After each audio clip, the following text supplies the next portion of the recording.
Hello students. सो हम अपना science का सिलेबस शुरू करने जा रहे हैं। कुछ स्टूडेंट्स ने रिक्वेस्ट किया था कि मैम साइंस का सिलेबस कराइए, तो we are going to start with chapter number 12, that is electricity. So avoiding further delay, let's get started with the first topic, that is basic electrical circuit. कुछ बच्चे सोच रहे होंगे कि पता नहीं मैम कब हमारा पीछा छोड़े हैं ना, तो ये तो बच्चे चलता रहेगा जब तक आपके पेपर नहीं होंगे। तो शौक मनाने से बेहतर आप पढ़ लो, है ना। बहुत ही इंटरेस्टिंग वे में करेंगे, बहुत सिंपल वे में, ठीक है। तो ये हमारा बेसिक इलेक्ट्रिकल सर्किट है, जिसमें कि एक बैटरी होती है, ठीक है। ये हमारी बैटरी है, वो जिसकी कुछ रेटिंग्स होगी, कुछ वोल्टेज, है ना। तो उसको हमने V से डिनोट कर दिया। ये हमारा रेजिस्टेंस है R, ये हमारा एमीटर, और ये है हमारा की, या फिर इसको स्विच भी बोलते हैं, है ना। अब ये रेजिस्टेंस को हटा के मैंने बल्ब लगा दिया, तो कोई फ़र्क नहीं पड़ेगा। आप यहाँ पे एक रेजिस्टेंस भी लगा सकते हैं और बल्ब भी लगा सकते हैं, तो वो कोई मैटर नहीं करता कि बल्ब लगाया या रेजिस्टेंस लगाया है, ठीक है। तो आपकी बुक में जैसे बल्ब दे रखा है तो मैंने बल्ब भी लगा दिया। तो ये आपने एक सिंपल सा लोड लगाना है, कोई रेजिस्टेंस वैल्यू लगानी है। तो हर लोड की अपनी एक रेजिस्टेंस वैल्यू होती है। ऐसे ही बल्ब है हमारा, जैसे हमने बल्ब लगाया तो इसकी कुछ रेजिस्टेंस वैल्यू होगी अपनी खुद की। तो उस हिसाब से यहाँ पे आप कोई भी लोड लगा सकते हो, लेकिन वही है कि आपने फिर बैटरी ज़्यादा अगर रेटिंग का लोड लगाना है तो बैटरी भी आपकी ज़्यादा रेटिंग की होनी चाहिए फिर, है ना। तो उस हिसाब से first of all, these are your basic electrical symbols. This is called electrical cell and electric cell, and this is battery. ये ओपन स्विच हो गया, ये क्लोज स्विच हो गया आपका, ये जॉइंट हो गया, ठीक है, जॉइंट ऑफ वायर्स। और ये आपका वायर जॉइंट है ना, और ये क्रॉसिंग ऑफ जॉइंट, ठीक है। ये क्रॉसिंग, ये एक वायर है स्ट्रेट, और इसके ऊपर से ये दूसरी वायर क्रॉस कर रही है, ठीक है। उसके बाद आपका ये बल्ब है, ठीक है, ये रेजिस्टेंस है, और ये आपका हो गया वेरिएबल रेजिस्टेंस।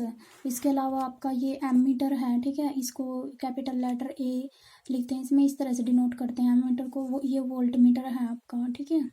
तो देखिए, जब हमने सर्किट बनाया था सबसे पहले हमने क्या लगाया था, सर्किट में एक बैटरी लगाई थी, ठीक है। इसका एक पॉजिटिव टर्मिनल, ये नेगेटिव, फिर पॉजिटिव, फिर नेगेटिव, इस तरह से हमने बैटरी बनाई है, ठीक है। तो ये सिंबल आपको याद होने चाहिए, तभी आप एक सर्किट को ड्रॉ कर पाओगे। तो ये हमने एक बैटरी लगा दी, उसके बाद आपको एक लोड चाहिए। लोड मान लो हमने एक बल्ब लगा दिया, या आप कुछ और भी लगा सकते हो लोड, ठीक है। ये बल्ब भी लगा दिया हमने, ठीक है। फिर यहाँ पे हमने क्या लगाया, एक एमीटर लगा दिया, ठीक है। ये एमीटर का सिंबल आपको समझ आ गया। ये पोलैरिटीज़ इंपॉर्टेंट होती हैं सर्किट्स में। और ये स्विच, या तो आप स्विच को इस तरह से शो कर दो, ये ऐसे, ठीक है। या फिर दूसरा वे भी होता है स्विच को शो करने का, आप स्विच को इस तरह से भी शो कर सकते हो। जैसे ये दो टर्मिनल है, ये ओपन है अभी स्विच, और क्लोज होगा तो ये इस तरह से होगा, ठीक है। इस तरह से शो कर सकते। तो इस जो ये लैंप है, लैंप की कुछ अपनी खुद की एक रेजिस्टेंस होगी, वो हमने R मान ली, ओके। और ये जो बैटरी है इसकी कुछ वोल्टेज होगी, उसको हमने V मान लिया।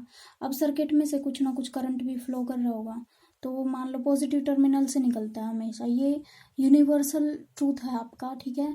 कभी भी आपका करंट नेगेटिव से पॉजिटिव नहीं जाएगा, हमेशा पॉजिटिव टू नेगेटिव जाएगा, ये आपको याद रखना है, ठीक है। तो पॉजिटिव टर्मिनल से आपका करंट गया और नेगेटिव टर्मिनल में उसने एंटर किया, इस तरह से आया, ठीक है, ऐसे, और नेगेटिव टर्मिनल में एंटर किया। अब ये पॉजिटिव से ही क्यों निकलता है, इसको समझने के लिए आपको बेसिक पोटेंशियल डिफरेंस का पता होना चाहिए, करंट का पता होना चाहिए, ठीक है।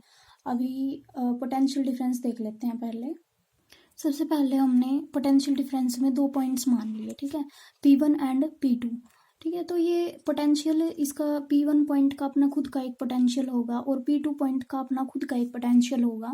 पोटेंशियल को हम बोल सकते हैं कि भाई जब कोई चीज़ रेस्ट में होती है ना, तो उसका खुद का एक एनर्जी होती है इसकी खुद की, ठीक है, स्टोर करने की, या इस तरह से आप लगा सकते हो। यानी मोशन में तो नहीं होता, लेकिन मोशन में तब होते हैं इलेक्ट्रॉन्स। पोटेंशियल पे जब एक पोटेंशियल की हम बात करते हैं ना, तब कभी भी करंट फ्लो नहीं करता। वो हमेशा दो पोटेंशियल्स की जब बात होगी तभी करंट का फ्लो हम मान सकते हैं।